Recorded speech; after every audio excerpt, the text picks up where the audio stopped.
Civil प्रक्रिया संहिता 1908 के अंतर्गत जो आपका टॉपिक चल रहा था वो चल रहा था विनिश्चय की प्रक्रिया।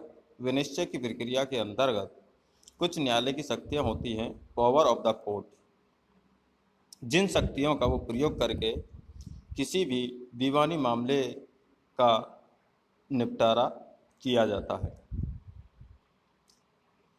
अब जो न्यायालय की शक्तियाँ दी गई हैं वो कौन कौन सी हैं, उनको विस्तृत रूप से डिफाइन किया गया है। तो सिविल प्रक्रिया संहिता 1908 में दीवानी मामलों के निपटारे के विषय में न्यायालय को जो शक्तियां दी गई हैं उनका विश्लेषण निम्न शीर्षकों के अंतर्गत किया जा सकता है। जो इसका पहला जो शीर्षक है वह है पक्षकार की मृत्यु, विवाह एवं दिवालापन, death, marriage and insolvency of parties. तो उस पर फिर मामले का क्या प्रभाव होता है। किसी पक्षकार की मृत्यु हो जाती है, विवाह हो जाता है, पेंडिंग रहने के दौरान, किसी मामले के पेंडिंग रहने के दौरान वो दिवालिया हो जाता है, तो उसका क्या प्रभाव होता है। ये जो टॉपिक है ये सिविल प्रक्रिया संहिता 1908 के आदेश 22 के अंतर्गत कवर किया गया है। दावे के लंबित होने की स्थिति में वादी की मृत्यु हो जाए तो क्या दावे का उपशमन हो जाएगा। नंबर 1, अगर वादी की मृत्यु हो जाने पर वाद हेतु कारण समाप्त हो जाए, क्या हो जाए, जब कॉज ऑफ एक्शन होता है वो ही समाप्त हो जाए तो दावे का उपशमन हो जाएगा। अगर वाद हेतु कारण बना रहता है तो वादी की मृत्यु की दशा में दावे का उपशमन नहीं होगा।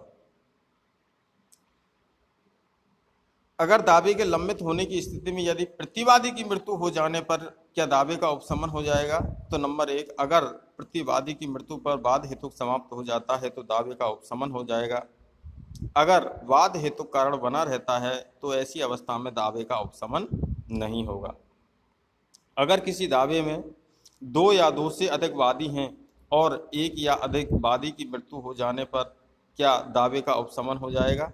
दावे का उपशमन इस अवस्था में नहीं होगा, क्योंकि शेषवादी जीवित है, लिहाजा शेषवादी की वांछा पर दावे की कार्रवाई आगे की जाएगी। इस स्थिति में दावे का उपशमन नहीं होगा।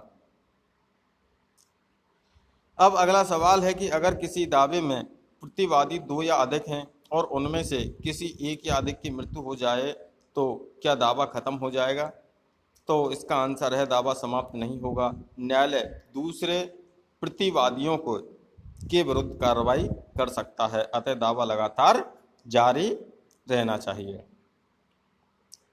अगर वादी और प्रतिवादी की मृत्यु होने के कारण दावे का उपशमन हो जाता है तो मामले की कार्रवाई क्या हो जाएगी, बंद हो जाएगी। अगर वादी के मर जाने की अवस्था में या वादी की मृत्यु की दशा में दावे का उपशमन नहीं होता है तो क्या किया जाएगा फिर। नंबर 1, मामले की कार्रवाई को मुलतवी कर दिया जाएगा। नंबर 2, मृतक वादी के वैध जो प्रतिनिधि होते हैं को अभिलेख पर लिया जाएगा। ऐसे वैध प्रतिनिधि को पक्षकार बनाया जाएगा और इसके बाद न्यायालय मामले में क्या करेगा, आगे कार्रवाई करेगा। सवाल ये होता है कि अगर किसी प्रतिवादी की मृत्यु की दशा में दावे का उपशमन नहीं होता है तो क्या किया जाए। मामले की कार्रवाई को मुलतवी किया जाएगा, मृतक प्रतिवादी के वैध प्रतिनिधि को अभिलेख पर लिया जाएगा और तब मामले में क्या होगी, आगे की कार्रवाई होगी। क्या ऐसा प्रतिनिधि व्यक्तिगत रूप से दायी होगा जो कि मामले का पक्षकार बनाया गया है। जब प्रतिवादी के स्थान पर वैध प्रतिनिधि को पक्षकार बनाया जाता है तो ऐसा वैध प्रतिनिधि व्यक्तिगत रूप से दायी नहीं होगा, वह उस सीमा तक दायी होगा जिस सीमा तक उसने मृतक की संपत्ति को प्राप्त किया है, उससे आगे नहीं होगा।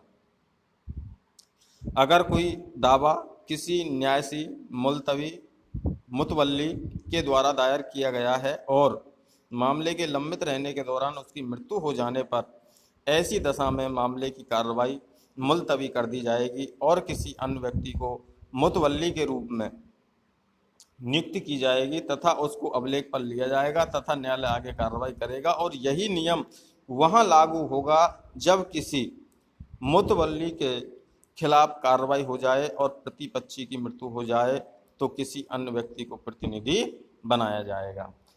अब जो दूसरा है वो है विवाह, मैरिज। मैरिज का क्या प्रभाव होता है? जब वादी के रूप में या प्रतिवादी के रूप में पुरुष है और वाद के लंबित रहने पर उसका विवाह हो जाए तो उसका वाद पर क्या प्रभाव पड़ेगा? उसका वाद पर कोई प्रभाव नहीं पड़ेगा। विवाह होने की दशा में अगर मामले की कार्रवाई के लंबित रहने पर पक्षकार का विवाह हो जाने की अवस्था में उसकी पत्नी पक्षकार नहीं बन जाती है। अगर कोई मुकदमा अविवाहित स्त्री के विरुद्ध या की ओर से दायर किया जाता है और मुकदमा के लंबित रहने के दौरान उसका विवाह हो जाता है तो क्या उसका पति स्वयं पक्षकार बन जाएगा? इसका आंसर है वो पक्षकार नहीं बनेगा। अगर ऐसा मुकदमा शासकीय क्षमता जैसे ट्रस्टी है, न्यासी है, निष्पादक है, प्रशासक के रूप में और विवाह हो जाने पर हो जाए तो क्या उसका पति उससे स्वयं पक्षकार बन जाएगा? ऐसा पक्षकार नहीं बनेगा। विवाह हो जाने मात्र से उस मामले में उसका पति मामले का पक्षकार नहीं बनता है। न्यायालय के द्वारा डिग्री किसी स्त्री के विरुद्ध जारी की है, क्या ऐसी डिग्री का निष्पादन उसके पति के विरुद्ध कराया जा सकता है? नंबर 1, अगर कोई डिग्री स्त्री के विरुद्ध जारी की गई है और ऐसे संव्यवहार के बारे में पति दायी है तो डिग्री पति के विरुद्ध निष्पादन कराया जा सकता है। अगर स्त्री पति की प्रतिनिधि के रूप में कार्य कर रही है तो पति दायी होगा। न्यायालय के द्वारा कोई डिग्री पत्नी के पक्ष में जारी की जाती है तो क्या ऐसी डिग्री को पति के द्वारा निष्पादन करवाया जा सकता है? जहां डिग्री पत्नी के पक्ष में जारी की गई है और पति ऐसे लाभों का पाने का वैध रूप से हकदार है तो पति के द्वारा ऐसी डिग्री का निष्पादन कराया जा सकता है। अब जो ये तीसरा टॉपिक है वो दिवालियापन है। कोई दावा दायर किया गया है और वादी अथवा प्रतिवादी दिवालिया हो जाता है तो क्या दावा समाप्त हो जाएगा? ऐसे मामलों में दावा समाप्त नहीं होगा।